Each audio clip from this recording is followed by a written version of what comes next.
रामपुर गांव में माया नाम की एक लड़की रहा करती थी। माया अपने माता पिता के साथ रहा करती थी। माया देखने में बहुत ही ज्यादा काली थी, लेकिन वो मन की बहुत ही साफ और अच्छी थी और उसके माता पिता उसका बहुत ही अच्छे से पालन पोषण किया करते थे और उसके माता पिता किसी भी चीज की कमी नहीं होने देते थे।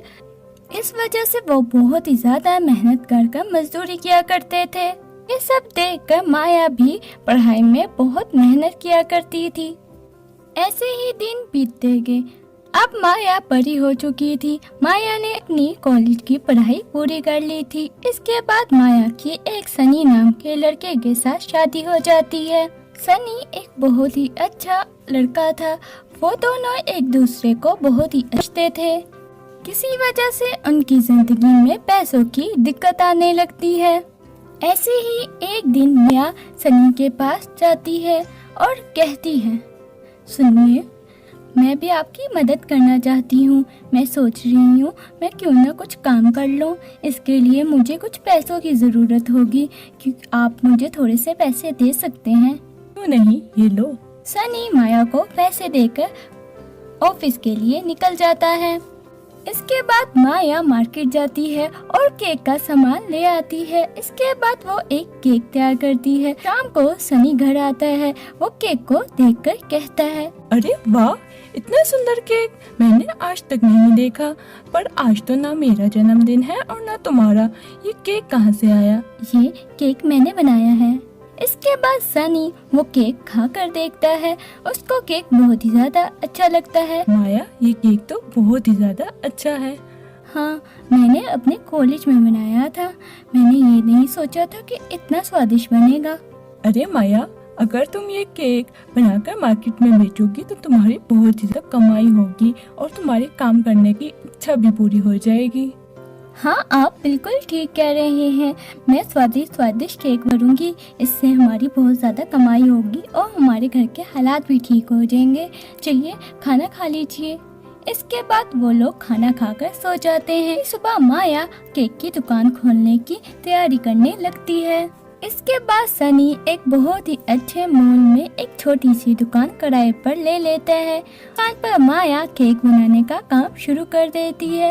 माया के बनाए हुए केक तमाम लोगों को बहुत ही ज्यादा अच्छे लगते हैं और दूर दूर से लोग माया की दुकान पर केक का ऑर्डर देने आते हैं और ऐसे ही माया की दुकान चलने लगती है और उसे ऐसे कड़ी मेहनत करते देखकर अनुज बहुत ही ज्यादा खुश होया करता था। माया की दुकान के बगल में ही एक रिया नाम की लड़की की केक की दुकान थी। तमाम लोगों को माया की दुकान पर जाता देखकर रिया को माया से बहुत ही ज्यादा जलन होती है। फिर ऐसे ही एक दिन माया की दुकान पर एक आदमी आता है। मैडम, मुझे 50 कपकेक चाहिए। हाँ दे हूँ, लेकिन कोई ओकेशन है? हाँ मैडम, आज मेरे बर्थडे है तो वो ये कपकेक स्कूल में जाकर बांटेगा। तो अच्छा, आपके बर्थडे है, happy birthday. Thank you madam. इसके बाद वो आदमी वहाँ से केक लेकर चला जाता है। कुछ ही समय में माया की दुकान बहुत ही ज्यादा फेमस हो जाती है। ये सब देखकर रिया और भी ज्यादा माया जलने लगती है।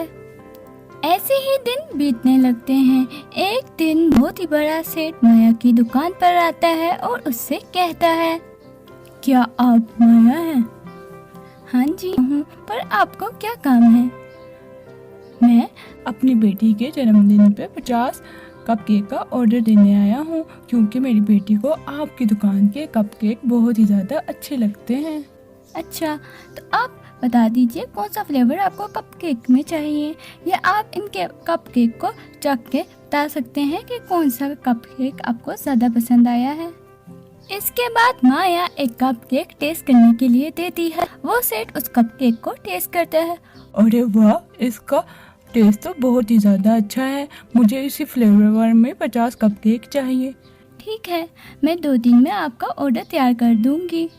इसके बाद वो सेठ वहाँ से चला जाता है। इसके बाद माया अपने काम में लग जाती है। ये सब रिया और भी ज्यादा माया से जलने लगती है और कहती है, मुझे इस माया की बचना कुछ करना ही पड़ेगा। अगर ऐसे ही चलता रहा तो मेरी केक की दुकान जल्दी बंद हो जाएगी और मैं क्या करूँगी। ऐसा करती हूँ, इससे कम रेट में केक बेचती हूँ, इससे सारे ग्राहक मेरी ही दुकान पे आएंगे। फिर अगले दिन से रिया कमरे में केक बेचना शुरू कर देती है। कुछ लोग रिया की दुकान पर आते हैं और वो केक खाकर चखते हैं, लेकिन उन्हें कपकेक का टेस्ट पसंद नहीं आता। वो उसकी दुकान से मायूस होकर आ जाते हैं। ये सब देखकर रिया और भी ज़्यादा माया से नफरत करने लगती है। 2 दिनों बाद माया कपकेक बनाने लगती है। देखते ही देखते उसके 100 कपकेक तैयार हो जाते हैं।